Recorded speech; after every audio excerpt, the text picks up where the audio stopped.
নমস্কার, আজ চলে এসেছি দশম শ্রেণীর কয়েকটি শর্ট প্রশ্ন নিয়ে আলোচনা করব। খুবই গুরুত্বপূর্ণ শর্ট প্রশ্ন, এগুলো 2025 সালের মাধ্যমিকে যারা দেবে তাদের জন্য অত্যন্ত গুরুত্বপূর্ণ। আমি আলোচনা করছি, আশা করি বুঝতে পারবেন। খুবই সহজ করে বোঝানোর চেষ্টা করবো। তো প্রথম কোশ্চেন দেওয়া আছে, বার্ষিক A% সহজ সুদের হারে B টাকার C মাসে সুদ কত হবে? তো এখান থেকে আমরা দেখতে পাচ্ছি আসল সমান কত, B টাকা। আসল সমান B টাকা, সুদের হার সমান A%, সময় সমান C মাস। আমরা যেগুলো নির্ণয় করি সব বার্ষিক সরল সুদের হারে, এটা বার্ষিক সরল সুদের হার, এটা টাকা দেওয়া আছে। তো সেক্ষেত্রে এখানে C মাস দেওয়া আছে, এটাকে আমাদের বছরের হারে কনভার্ট করতে হবে।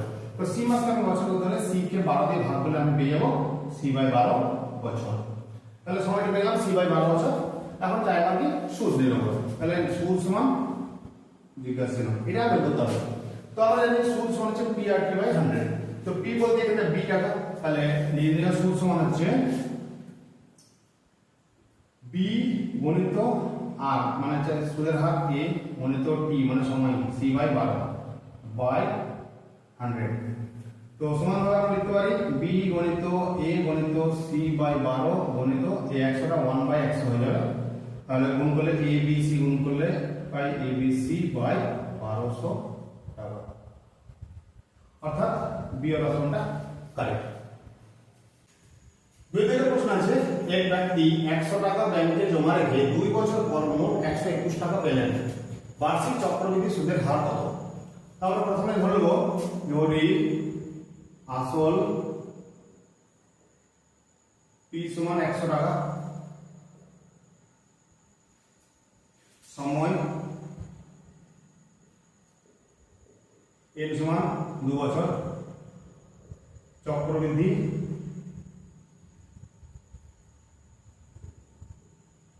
সুদের হার %। তো এখানে ফর্মুলাটা কি লাগে, P ইনটু, তাহলে 2 বছরের সময় চক্রবৃদ্ধি হবে 121 টাকা। তাহলে প্রশ্ন অনুসারে P into 1 plus R/100 to the power n equal to 121। সময় চক্রবৃদ্ধি সূত্রটা লাগানো এখানে P into 1 plus R/100 to the power n equal to 121। তো এখানে P এর মানটা দিয়েছে 100 into 1 plus R/100 to the power 2 সমান 121।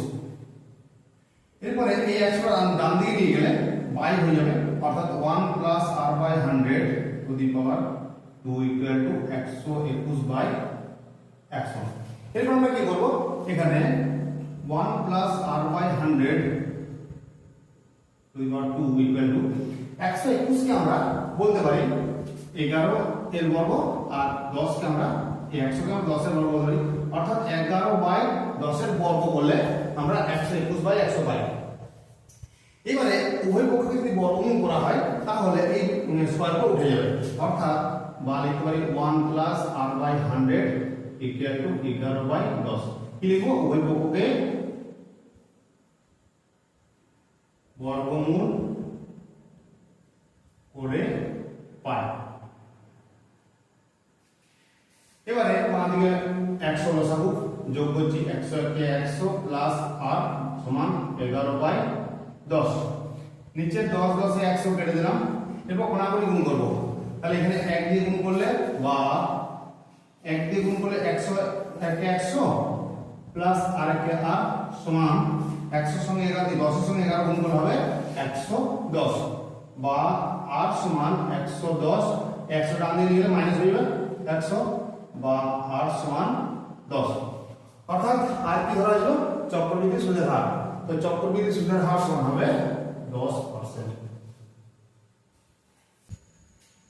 তিনটা কোশ্চেন আছে, ax² + abcx + bc = 0 দ্বিঘাত সমীকরণের বীজদ্বয় সমান ও বিপরীত চিহ্নযুক্ত হবে যখন, চারটা অপশন আছে, a সমান abc = 0, b আছে bc = 0, c আছে abc সমান 1, আর d আছে a + bc = 0। এই চারটা অপশনের মধ্যে সঠিক অপশন কোনটা? তো আমরা জানি দ্বিঘাত সমীকরণে b = 0 হলে বীজদ্বয় সমান ও বিপরীত চিহ্নযুক্ত হয়, অর্থাৎ b ইকুয়াল টু 0 এই সমীকরণ থেকে আমরা b পাচ্ছি যেটা x এর সহগ, x এর সহগটাকে b ধরা হয়, তাহলে x এর সহগ বলতে এখানে আছে a b c equal to 0, অর্থাৎ এক নাম্বার অপশনটা কারেক্ট। তো এটা কিভাবে কারেক্ট হচ্ছে সেটা আমি একটু ব্যাখ্যা করে বোঝাই যে b সমান 0 হলে কি করে বীজদ্বয় সমান বিপরীত চিহ্নযুক্ত হয়। কোন সমীকরণের ax square plus bx plus c equal to 0 এই সমীকরণটাতে যদি এই b এর মানটা 0 হয় তাহলে কি হবে সমীকরণটা ax square plus c equal to 0। ঠিক এরকম দাঁড়াবে সমীকরণটা, b টা থাকবে না, b টা 0 হলে b প্লাস x এর সঙ্গে x b টা গুণ হয়ে গেলে 0 হয়ে যাচ্ছে, বাদ হয়ে যাচ্ছে, তাহলে সেক্ষেত্রে সমীকরণ হবে ax square plus c equal to 0। আমি একটা एग्जांपल দিচ্ছি, ধরা যাক x square minus 9 equal to 0, এখানে b টা 9, ঠিক এই সমীকরণটার মতো করে x স্কয়ার মাইনাস 9, এখানে a এর ভ্যালুটা হচ্ছে 1 আর c এর ভ্যালু হচ্ছে মাইনাস 9। তো এটাকে যদি সমাধান করি তাহলে x স্কয়ার সমান হবে 9 বা x সমান হবে √9। আমরা জানি রুট থেকে যখন কোন উত্তর হয় তখন প্লাস মাইনাস 3 উত্তর হবে, তো সেই ক্ষেত্রে উত্তরটা হবে প্লাস 3 অথবা মাইনাস 3, অর্থাৎ উভয় ক্ষেত্রে দুটো উত্তরের পরিমাণ সমান হচ্ছে 3 এবং বিপরীত চিহ্নযুক্ত। তো যখন কোন উত্তর আমরা বর্গমূল করার মাধ্যমে পাচ্ছি তখন সেটা সমান এবং বিপরীত চিহ্নযুক্ত হচ্ছে, এবং এটা তখনই সম্ভব হবে যখন b টা থাকবে না, অর্থাৎ b এর ভ্যালুটা যদি 0 হয় তাহলে সমীকরণের বীজদ্বয় সমান এবং বিপরীত চিহ্নযুক্ত হবে, অর্থাৎ abc ইকুয়াল টু 0। এখানে b এর ভ্যালু আছে abc। এরপর আছে রুট, তার ভিতরে রুট, তার ভিতরে 28 মাইনাস 16√3, এর মান চারটা অপশন আছে, √3 - 1, 1 - √3, √3 - 1 আর 4 - √3। এই চারটির মধ্যে কোনটা সঠিক উত্তর হবে বের করতে হবে। তবে এটা পুরো ক্যালকুলেশন করে দেখি এর মান কত বের হচ্ছে। তো প্রথমে আমরা এই 28 কে 16 প্লাস 12 এই সংখ্যায় ভেঙে নিলাম, 16 আর 12 যোগ করলে উত্তর হয় 28 মাইনাস 16√3। তো ভেঙে পরে কি পাচ্ছি আমরা সেটা পরের লাইনে বুঝবো, সমান এই রুটটা থাকলো, এখন দুটো রুটই থাকবে, 16 মাইনাস 16√3 প্লাস 12, এটা একটু সাজিয়ে নিলাম। এরপরে আসবে 16 কে আমরা দেখতে পারি 4 এর হোল স্কয়ার, আর আমরা এই 12 কে লিখতে পারি 2√3 তার হোল স্কয়ার। দেখো 2√3 কে 2√3 দিয়ে গুণ করলে কত হয়, 2√3 কে 2√3 দিয়ে গুণ করলে পাই 2 গুণের 4 আর দুটো 3 এ একটা 3, 4 × 3 সমান হচ্ছে 12, অর্থাৎ 12 এর পরিবর্তে আমরা নিলাম 2√3 তার স্কয়ার। এবারে এখানে মাইনাস আছে, এখানে মাইনাস করে দিলাম, 2 ইনটু এই 4টা নিলাম ইনটু এই 2√3 টা নিলাম প্লাস। তো এবারে দেখা যাচ্ছে 4 × 8 8 × 16, অর্থাৎ এই সংখ্যাটা 16√3 হয়ে যাচ্ছে, আর 4 এর স্কয়ার 16 হয়ে যাচ্ছে, আর 2√3 এর স্কয়ার 12 হয়ে যাচ্ছে। তো আমরা 4 কে যদি a এবং 2√3 কে যদি b ধরে নিই তাহলে কি দাঁড়াচ্ছে a square minus 2ab plus b square, অর্থাৎ এটাকে আমরা a প্লাস b এর হোল স্কয়ারের ফর্মুলা বলতে পারি। তো আমি এখান থেকে a বলতে 4 মাইনাস 2√3 তার হোল স্কয়ার এটা লিখতে পারি। তো এখানে আছে এটা দুটো রুটের ভেতরে। এরপরে এই 4 মাইনাস 2√3 এর হোল স্কয়ার আছে, এই একটা রুট থেকে বেরোনোর সময় এই স্কয়ারটার জন্য একটা রুট থেকে বেরিয়ে যাবে, অর্থাৎ আমরা যদি এরকম ধরে নিই যে √x স্কয়ার সমান কত হবে না x * x সমান একটা x বেরিয়ে যাচ্ছে, তাহলে সেক্ষেত্রে আমরা এখানে বলতে পারি এই রুটটা থেকে গেল, এই রুটটা থেকে মুক্ত হলো 4 মাইনাস 2√3 হয়ে। এরপরে এই রুটটাকে আবার তুলতে হবে, এই রুটটার জন্য আবার কি করব, এই 4 কে ভেঙে 3 প্লাস 1 লিখব মাইনাস 2√3, এখানে 3 মাইনাস 2√3 প্লাস 1 এটা সাজিয়ে নিলাম। তাহলে 3 কে আমরা লিখতে পারি √3 এর হোল স্কয়ার, আর √3 এর হোল স্কয়ার √3 কে √3 দিয়ে গুণ করলে তো 3 হয়, মাইনাস 2 * √3 * 1 প্লাস 1 এর হোল স্কয়ার, 1 এর হোল স্কয়ার 1 হয়, এটা রুটের হতে আছে। তাহলে এখান থেকে কি পাচ্ছি আমরা √3 মাইনাস 1 তার হোল স্কয়ার রুটের মধ্যে, তাহলে আমরা রুট থেকে বেরোনোর সময় √3 মাইনাস 1 পাবো, অর্থাৎ এর অপশনটা কারেক্ট হবে √3 মাইনাস 1। 5 নম্বর আছে একটি বৃত্তের ব্যাসার্ধের দৈর্ঘ্য 13 সেমি এবং বৃত্তের একটি জ্যায়ের দৈর্ঘ্য 10 সেমি। বৃত্তের কেন্দ্র থেকে জ্যায়ের দৈর্ঘ্য হবে চারটা অপশন আছে 12.5 সেমি, 12 সেমি, 69 সেমি এবং 24 সেমি। তো আমরা প্রথমে একটা বৃত্ত আঁকি,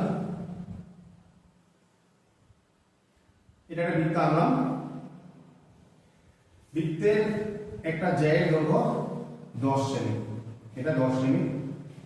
বৃত্তের কেন্দ্র ধরি ও, তাহলে কেন্দ্র থেকে যদি জ্যায়ের উপর লম্ব অঙ্কন করি, এটা আমি ওপি লম্ব অঙ্কন করলাম। তো কেন্দ্র থেকে যদি জ্যায়ের উপর লম্ব অঙ্কন করা হয়, তাহলে সেই লম্ব এই জ্যাকে সমান সমান দুই ভাগে বিভক্ত করে, অর্থাৎ এই 10 সেমিটা হয়ে যাবে 5 সেমি 5 সেমি করে। বৃত্তের ব্যাসার্ধ দিয়েছে কত? 11 সেমি। আমি ব্যাসার্ধটি এইভাবে আনলাম। বৃত্তের জ্যায়ের নাম দিলাম এবি। তাহলে আমরা দেখতে পাচ্ছি যে জ্যায়ের উপরে কোনো কেন্দ্র থেকে যদি ব্যাসার্ধ অঙ্কন করা হয়, লম্ব অঙ্কন করা হয়, তাহলে এটা ওপিটা লম্ব অঙ্কন করা হচ্ছে, অর্থাৎ ওপিবি এই কোণটা হবে সমকোণ। তাহলে ওপিবি এটা একটা সমকোণী ত্রিভুজ আমরা বলতে পারি। ব্যাসার্ধ ওপিটা আছে 13 সেমি দেওয়া আছে, আর পিবিটা হচ্ছে 5 সেমি। আমার চাই কোনটা? ওপিটা, অর্থাৎ কেন্দ্র থেকে এই জ্যা পর্যন্ত যে লম্ব দৈর্ঘ্য বা দূরত্ব সেটা নির্ণয় করতে হবে। তো আমরা বলতে পারি যে ও পি বি ত্রিভুজ ওপিবি সমকোণী, যার ওবি সমান 13 সেমি আর পিবি সমান 5 সেমি। তো পিথাগোরাসের উপপাদ্য অনুযায়ী আমরা জানি যে সমকোণী ত্রিভুজের লম্ব স্কয়ার প্লাস ভূমি স্কয়ার ইকুয়াল টু অতি স্কয়ার। তো এখানে আমরা O P square plus P B square সমান লিখতে পারি ও বি স্কয়ার, লম্ব স্কয়ার প্লাস ভূমি স্কয়ার ইকুয়াল টু অতি স্কয়ার। তাহলে ও পিটার মান চাইবা, ও পিটা লিখে রাখলাম, প্লাস পি বি সমান দেওয়া আছে 5 স্কয়ার সমান হচ্ছে 13 স্কয়ার, বা ও পি স্কয়ার প্লাস 5 5 25 সমান 13 1 6 9, বা ও বি স্কয়ার সমান 25 টান থেকে বিয়োগ হয়ে যাবে 1 6 9 মাইনাস 25, বা ও বি স্কয়ার সমান হচ্ছে 144, বা ও পি সমান রুট 144 সমান হচ্ছে 12। এখানে যদিও প্লাস মাইনাস 12 হবে, তো দৈর্ঘ্য যেহেতু কোনো মাইনাস নেগেটিভ হয় না, তার জন্য ওবি সমান প্লাস 12, অর্থাৎ যে কেন্দ্র থেকে জ্যায়ের দূরত্ব হবে 12 সেমি, অর্থাৎ বি এর অপশনটা কারেক্ট। 6 নম্বর আছে ও কেন্দ্রীয় বৃত্তের এবি ড্যাশ এবিসিডি বৃত্তস্থ চতুর্ভুজের কোণ এবিসি সমান 65 ডিগ্রি, কোণ ডিএসি সমান 60 ডিগ্রি হলে বিসিডি কোণ বিসিডি এর পরিমাণ কত হবে? তো আমরা প্রথমে একটা বৃত্ত অঙ্কন করলাম, এরপরে এবি ব্যাস বলা হয়েছে, এবি ব্যাস না, এবি ব্যাস, আর কি বলা আছে? এবিসিডি বৃত্তস্থ চতুর্ভুজ, অর্থাৎ এখানে একটা চতুর্ভুজ আছে,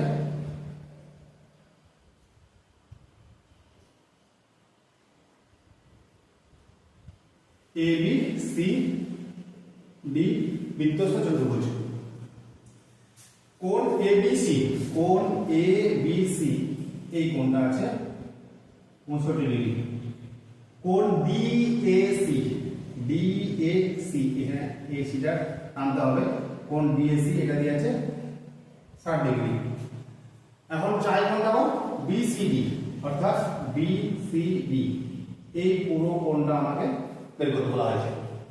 তো আমরা প্রথমে যেটা পাচ্ছি সেটা হচ্ছে যে এসিবি এই অংশটা হবে 90 ডিগ্রি, কেন? অর্ধবৃত্তস্থ কোণ। এ সি বি কোণ সমান 90 ডিগ্রি অর্ধবৃত্তস্থ কোণ।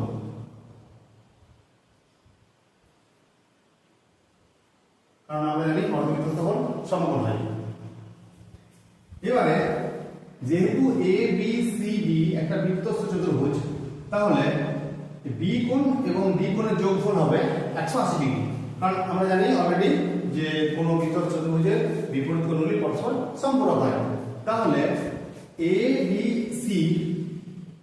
এডিসি কোণটা হবে 180 মাইনাস 65 সমান 5 আছে 10, 5 দিলে হাতে 7 আর 8 115 ডিগ্রি।